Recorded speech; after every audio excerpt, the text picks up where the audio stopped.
Hi detoxers, today I'm talking about fats, which have to be one of my favorite topics. Also happens to be one of my favorite components of every single meal that I eat, and I am going to start to unwind and rewire your information around fat. So I know that I grew up in that time where, and I won't tell you how long ago that was, where fat was totally frowned down upon. And instead of understanding how fats work and how there's healthy versions of fat and there's unhealthy versions of fat, we just categorically decided, mostly because of all sorts of propaganda related to the sugar industry and so on, that fat was just categorically bad. And in fact, categorically, fat is not only good for you, but it's also essential for your good health. You will find that there is quite a bit of healthy fat in this program, and it is absolutely important for you to understand that and start to create a new relationship with fat. If you are somebody who has across the board been very, very low fat, no fat, you'll probably found that it has made you feel terrible, that your hair and your nails and perhaps even your digestion has not worked well, and for all sorts of reasons, we need and require fat in all different forms. So I'm gonna give you some fun facts about fat, okay? And then I'm gonna tell you all about the ones I love to include in my diet. So a couple things, not all fats are equal, as you can well imagine. Now, the thing that most of us say is, we have this negative relationship, especially with saturated fat. And here's what you need to know about saturated fats. Saturated fats, as we often know, are primarily associated with animal fats. Coconut oil is actually a saturated fat as well, and saturated fats are incredibly stable, and the reason why they're stable is they are saturated, which means that the bonds that make up the actual elements of fat have a relationship to a hydrogen in all the spots that are possible. And all that means is that they are very stable, that they don't turn into weird things and they don't become rancid and they don't turn into toxic products in the body because they are very stable. And animal products, especially ones that are sourced properly, are an essential part of having healthy fat in your diet, just like the big craze around coconut oil, and we'll talk a little bit more about that. But saturated fats are not something to fear. They have a very big role in healthy fats. Unsaturated fats are also healthy, provided that you are consuming them in the right way and the right kinds. Unsaturated fats should typically, across the board, they're more plant-based, but they should typically not be heated or not heated to a very high point. If they get overheated, they become an unnatural fat, they become rancid, they actually become toxic in the body, they can become trans fat, and that's when we start to run into problems. So when we get excited about this idea that we're gonna have lots of vegetables and plants in our diet, we think that categorically plant-based oils are the way to go, and they're not always the way to go. So let's start to rewire and have a deeper understanding of what are actually considered to be healthy fats, regardless of whether they're saturated or unsaturated. That's the first thing. It's necessary to have fats because fats are also important for us to be able to take in and absorb fat-soluble vitamins. So vitamin A, D, K, vitamin E, those are our fat-soluble vitamins. In order for us to even have them in our body, we not only have to ingest them, but we need to be able to have a source of fat to be able to absorb them. So that is an important component of it. Another fun fact about it is, more than fun, important, is that fat is really, really important for proper brain function. I have definitely noticed in the 20-odd years that I've been in practice that I'm so saddened by the fact that so many more people are having problems with brain health, and not just from mental emotional well-being, but also from a lot of brain degenerative disorders. And I can't help believe it has a lot of the relationship to our low-fat craze. Brain is 60% made of fat, and it's absolutely required for proper function. So when people have problems with memory, they have difficulty regulating their mood, or they have very low moods, they have depression, they have anxiety, those kinds of things, children who have attention deficit issues, fat, especially the kind I'm going to talk about today, not French fry fat, is absolutely important for our brains to function properly. It's important. It's also necessary to make vital hormones. So all of our steroid hormones, think sex hormones and adrenal hormones, require fat in the form of cholesterol to be able to be formed within the body. And when we don't have enough fat in our diet, because we are thinking about consuming a low-fat lifestyle, then we're not having those hormones in the right way, in the right amounts, and our body isn't able to produce them. So these are some of the things. The other thing is that fat just plain old tastes great, especially when you start adding in the right kind of fat. And that's simply all I'm talking about today, is the right fats. When you add in the right fats, it creates flavor and taste. If you've noticed anything about low fat products, they don't have a lot of taste in them because a lot of the taste is within the fat that we put in our diet. It also is very good at stabilizing blood sugar levels. Having stable blood sugar levels is what prevents you from having the highs and the lows in our cravings, and also makes us feel very good. So having this kind of blood sugar, or as close to that as possible, is having the right combination of fat and protein in our diet, and it's super essential, not only for the beginning of this program where you're getting rid of a lot of your withdrawal symptoms related to sugar, but also to sustain a tasty, healthy diet over time. Healthy fats lower inflammation. Of course, we talked about how they're vital to digestion and making the right hormones. They're fantastic for your brain, and they're very, very important in the proper maintenance of your brain function as well. And they regulate your immune system in a big way. So you will notice that one of the reasons why you're feeling so good in this program is you're probably up-leveling the amount of healthy fat that you're having in your diet. And you're just gonna have to start to trust me and dive into the resources so that you understand why fat is so vitally important. Okay? All right, examples of healthy fats. Not hard to find. They are all throughout the recipes and the menu plan that we have in here, but let me be really particular about the ones that I'm talking about when we're talking healthy fats. The first one that I'm gonna bring up is a fruit called avocado. Avocado is absolutely delicious. It is a really important healthy fat that you can have in your diet. You will notice that we use it a lot, not only as, as something as simple as having guacamole, but we also put it into smoothies, and we put them on salads. They're like a perfect fruit. All right, so don't shy away from using avocados. There's lots of essential fats that are in there.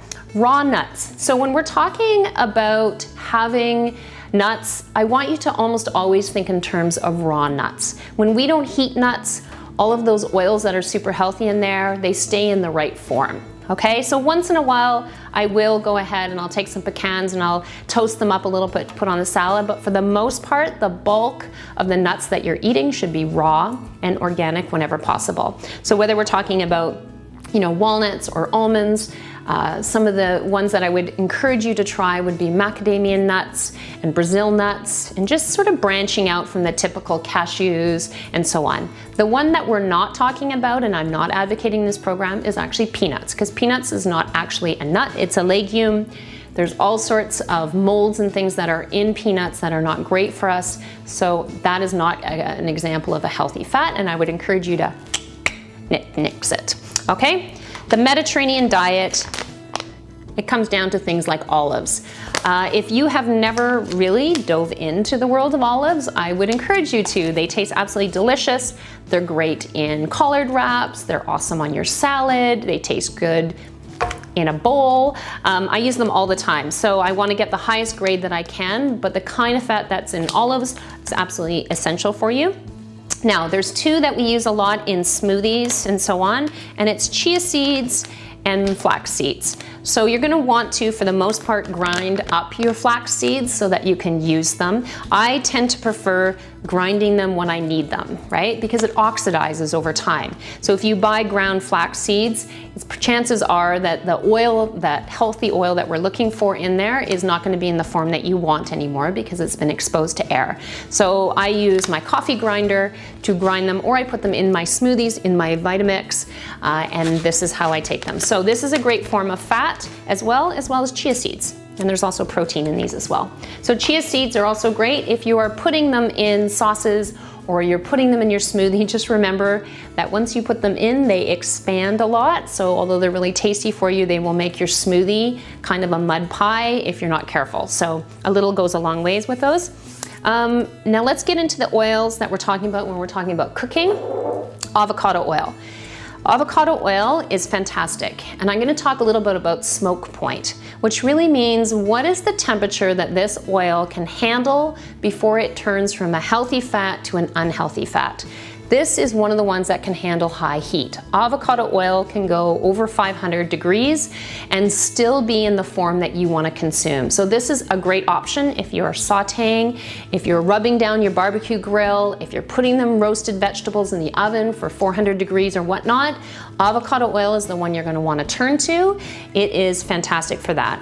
I tend to get avocado oil at Costco, and the reason I tell you that is when you are converting from perhaps some of your lower grade oils to some of your higher grade oils, you're going to find that they're a little bit on the expensive side initially. Of course, as you run out of them and you replace them, it doesn't seem so impactful. But I would take a trip through your local Costco because you're going to find that the coconut oil and some of these other options are there. So this is the one that I get from Chosen Foods at Costco, and I use that one all the time. So avocado oil, butter and ghee. Oh my gosh, my two favorites.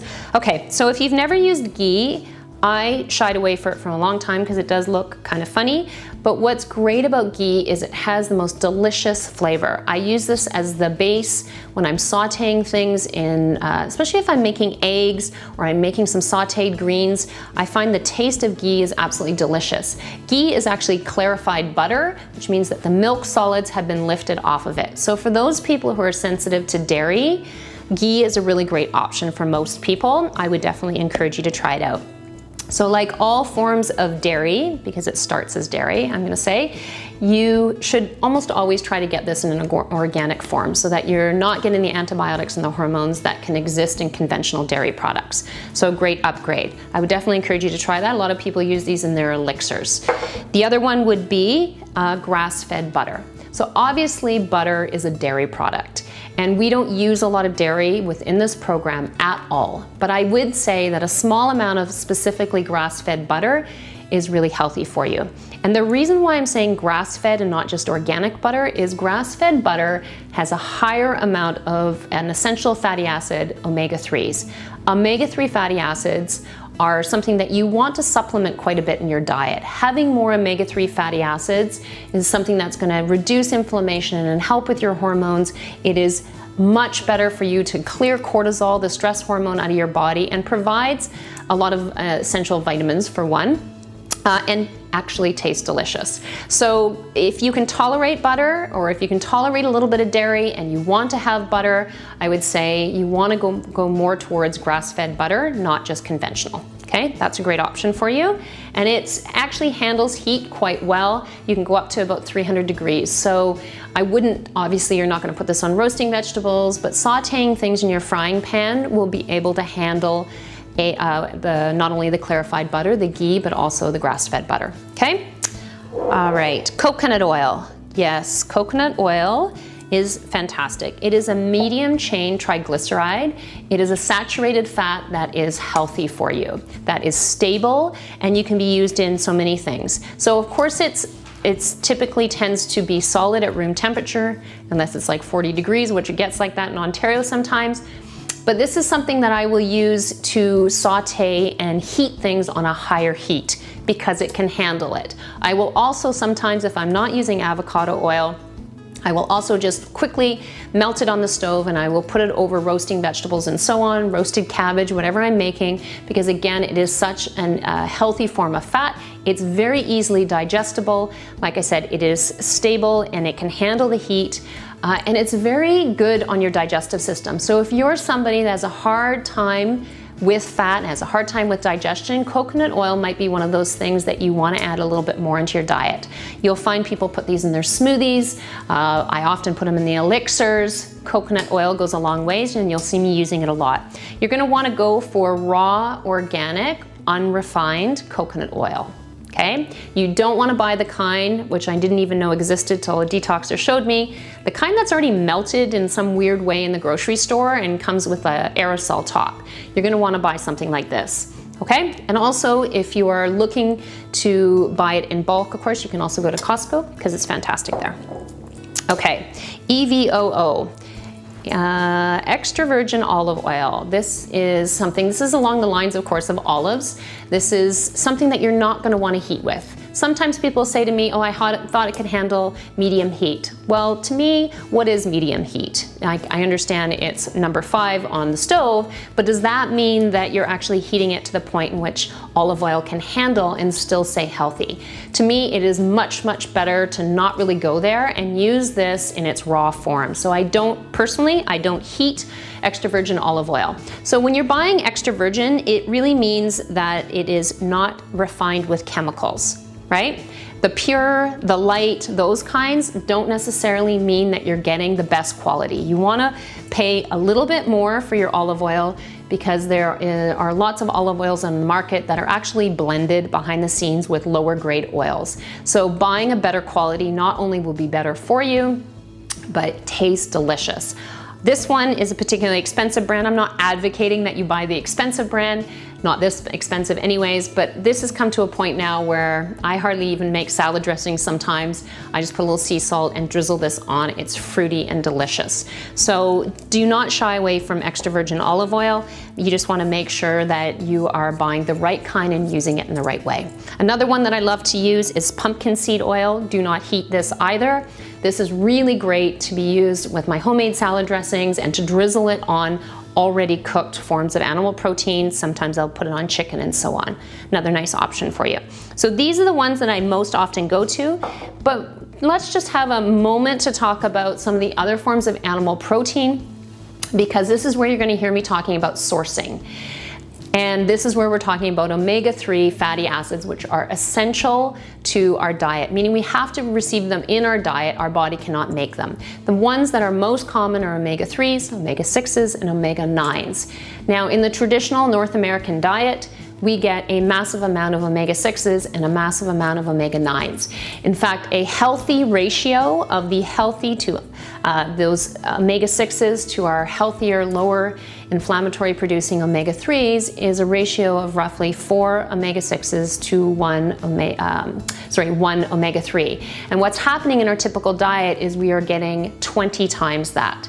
So most of us are wanting to supplement with omega fatty acids, essential fatty acids, and we're consuming the 6s and 9s. And what I would say to you is just make it simple for yourself and start adding in more omega-3s. Those are the essential fatty acids that are lower inflammatory producing, your body's craving them, and they are much healthier for your system because you're already getting enough of the others. The way that you do that, one is you want to have wild caught cold water fish. Okay, so the salmon, the mackerels, even things like lake trout and so on. Tuna is a form of this. However, I would say don't think tuna is a great option for a lot of us with respect to mercury levels and so on.